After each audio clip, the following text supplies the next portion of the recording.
Hi, Brad. Oh, my God. Hello. Wow. Let me quickly describe to our listeners that the gentleman who's just appeared on screen is wearing a protective helmet and a bright orange, looks like a construction jersey, and your shirt is covered in dirt. So, sir, your name is Brad, I'm told. Is that right? Yes, I'm calling you from Manitoulin Island, Gourley, Manitoulin Island, Canada. Okay. And so you're on a, is this a large island or a fairly small island? It'd be about a 2-hour drive across. It's about 12,000 residents. Okay, spread I'm going to across. say, so it's larger than Gilligan's Island, but smaller than, say, the big island of Hawaii. Okay, Yes. I'm just trying to get my bearings here. Are you a crossing guard who just fell down a hill? What? I'm just curious. I'm trying to judge you've got this big white safety helmet, which, by the way, I think is a good idea for anyone calling into this I podcast. agree. You Yeah, should be wearing absolutely. protective gear. Tell us, what is it you do? Because you are literally wearing your profession on your sleeve. I just can't tell what it is. So I work in mining. I work on capital projects, so building new mines. But in the past, I used to work underground as a shaft miner. So, Building. so you are the classic, you are a miner, a man who goes down beneath the earth, deep beneath the earth, to extract ore. Is that correct? Yes, my role isn't specifically mining. I started with mine design, and now I do scheduling and project controls. But for a period of 5 years, I did work underground. Yeah, Brad, you keep sort of saying, I don't go underground anymore, but look at your shirt. Now, either you just got into a terrible bar fight. I mean, you were covered in looks like coal dust, frankly. So you've been down underground recently, have you not? Yeah, these are my coveralls, and I go down about once every 2 weeks. I Okay. work from home primarily now. Okay. All right. I Okay. work on projects in Sudbury and also some in America. Okay. Okay. Well, you can throw those in the wash if you want. Okay. I'm just saying that's your business, not mine. Do you have a lunchbox? Oh, yeah. I used to have a metal lunchbox, so Okay. that's a famous thing. So they made a metal so you could sit on it Yeah. while you're waiting for the cage. I didn't know that. I didn't either. That's a good question, Sona. No, it is I a don't good. like what No, you no, no, just no. did. It is a good question because I have never had a profession where I needed a lunchbox, and I think I've always been a little envious. I haven't had a lunchbox since I was a kid, but I bet this lunchbox you had is badass.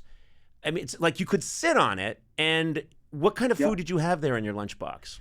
I just bring a sandwich, nothing too extravagant. Depends where you're working. I've worked in conditions where it's constantly raining on you. Ugh. So it's not like you're setting out to, eat a nice meal. Did you ever have a meal when you were deep, deep, deep underground? Yeah, one of the projects I'm working on, the mine's 8,500 feet underground, so about 1.6 miles. Jeez. What? Nope. What? Hard So, pass. okay, no one was asking. Hey, you want to go down in a So, 1.6 mile? I'm What good. what kind of lunch can you have? How many miles underground? 6 miles or 0.6? 1.6 miles okay. underground. Okay, so sort of in the middle. 1.6 miles underground. That's not good math.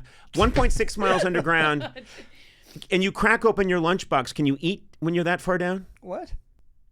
You usually, when you're that deep, the rock itself is about 123 degrees Fahrenheit. Right. So you go to a place called a refuge station, which is air conditioned, and it's like an office space where you can have a lunch. Oh, There's come on, fridges in it. No, that's wimping out. If I were you, I'd bring eggs down and crack them on the rock and fry up literally Earth's heat. Make fajitas. Yeah, make fajitas down there, sizzle them up on a rock. That's so cool. To be eating a fajita that was cooked by Earth's molten core.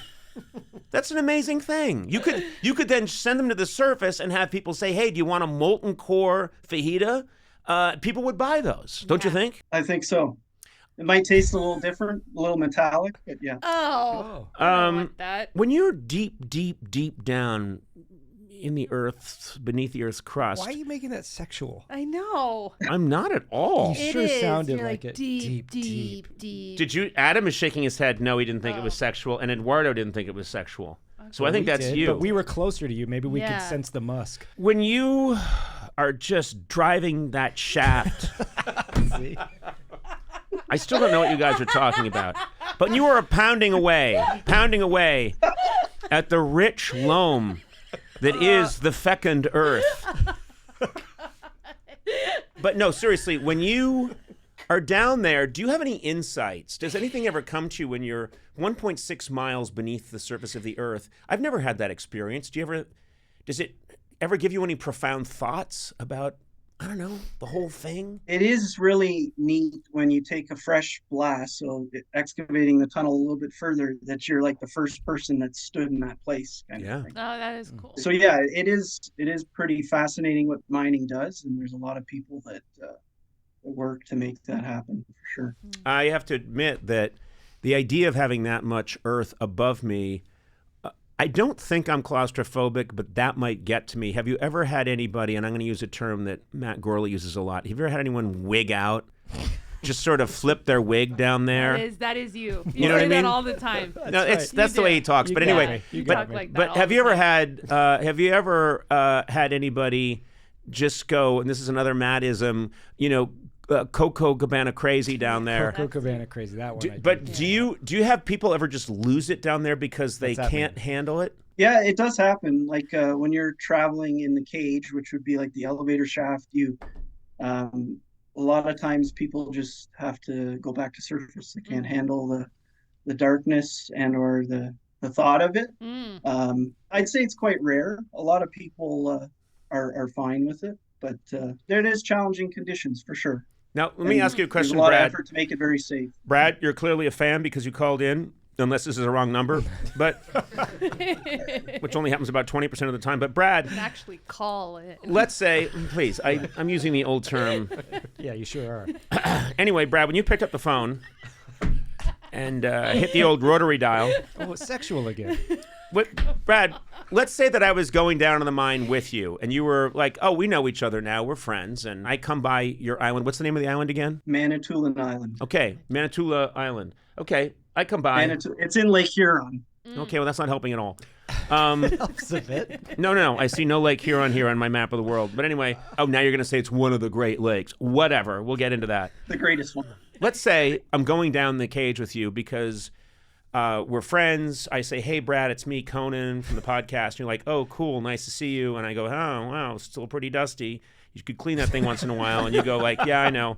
Then we get in the shaft and we start to go down in the cage. If I started to freak out, would you immediately take me back up? Or was there some part of you that would, like, maybe, is it possible that you would slap me in the face and say, get a hold of yourself? We'd let you work down there for a while. Just work it out. Sweat it out. I'd sweat it out pretty fast if it's 123 degrees. I'll tell you that much right You now. know what? To slap you in the face and go, get it together, man. Well, Yeah. listen, and you've said that before when, in your words, I flip my wig. Yeah. But yes, in the old days, it was acceptable if someone was wigging out or getting crazy to slap them to bring them around, but you can't do that anymore. We're not allowed to slap people, which I think is That's true. We live in terrible times.